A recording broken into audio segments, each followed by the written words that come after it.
Good morning dear student. आज हम ninth class की साइंस की वर्कशीट नंबर 60 को डिस्कस करेंगे। बात करते हैं। ज्ञान पूछता है, जिज्ञासा दीदी, रदरफोर्ड का परमाणु मॉडल क्या है? जिज्ञासा उत्तर देती है, ज्ञान, हम जानते हैं कि प्रोटॉन की खोज ई गोल्डस्टीन और इलेक्ट्रॉन की जे टॉमसन ने की थी। अर्नेस्ट रदरफोर्ड परमाणु के इलेक्ट्रॉनों की व्यवस्था जानना चाहते थे, इसलिए उन्होंने एक प्रयोग किया जिसमें उन्होंने अल्फा कणों को एक पतली सोने की परत पर टकराया। अपने प्रयोग के माध्यम से उन्होंने दर्शाया कि एक परमाणु में अधिकतम स्थान खाली होता है और इलेक्ट्रॉन नाभिक के चारों ओर लगातार वर्तुलाकार मार्ग में चक्कर लगाते हैं। तो अब हम बात कर लेते हैं रदरफोर्ड के अल्फा कणों का प्रकीर्णन प्रयोग के बारे में।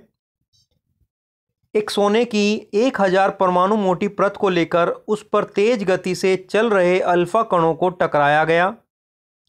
अल्फा कण धनावेशित हीलियम के आयन हैं।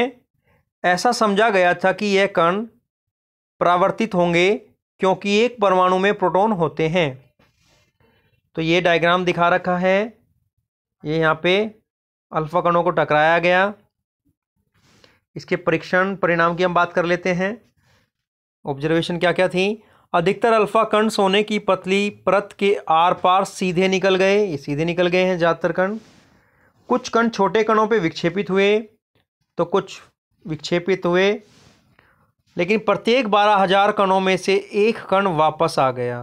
तो कुछ कण ऐसे भी थे कि टकरा करके बिल्कुल एकदम वापस आ गए। यहाँ डायग्राम में दिखा रखा है, कुछ सीधे निकल गए, कुछ विक्षेपित हो गए और 12,000 में से एक, प्रत्येक 12,000 में से एक कण वापस आया। इसके आधार पर रदरफोर्ड का परमाणु मॉडल क्या कहता है? इन परिणामों परीक्षणों के आधार पर रदरफोर्ड ने निम्न परमाणु मॉडल प्रतिपादित किए।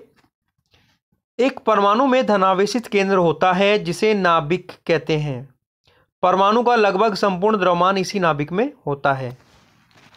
इलेक्ट्रॉन केंद्र के चारों ओर वृत्ताकार पथ पर गति करते हैं। नाभिक का आकार परमाणु की तुलना में बहुत ही छोटा होता है। नाभिक की त्रिज्या परमाणु की त्रिज्या से 10⁵ गुना छोटी होती है। तो ये रदरफोर्ड का परमाणु मॉडल था। अब हम बात करते हैं रदरफोर्ड के परमाणु मॉडल की कमियां। वर्तुल मार्ग पर चक्रण करते इलेक्ट्रॉन का स्थायी हो पाना संभव नहीं है। इलेक्ट्रॉन आवेशित होने के कारण चक्रण करते समय ऊर्जा का विकिरण करेंगे, जिससे वह ऊर्जा समाप्त होने पर नाभिक से टकराकर परमाणु को ही नष्ट कर देंगे। परंतु इसके विपरीत एक परमाणु स्थायी होता है। रदरफोर्ड का मॉडल यह समझाने में असक्षम रहा। तो रदरफोर्ड के परमाणु मॉडल से एटम की स्टेबिलिटी के बारे में क्लियर नहीं हो पाया।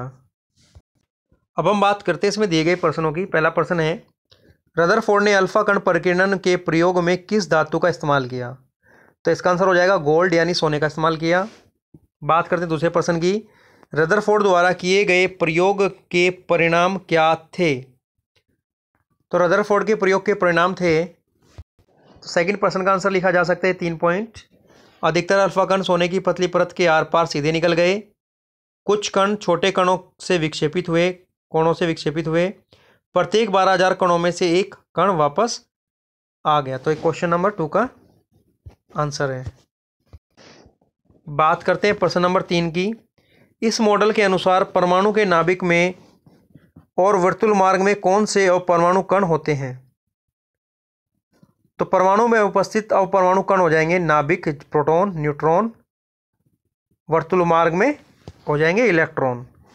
बात करते हैं प्रश्न नंबर 4 की। रदरफोर्ड के परमाणु मॉडल के मुख्य लक्षण लिखिए।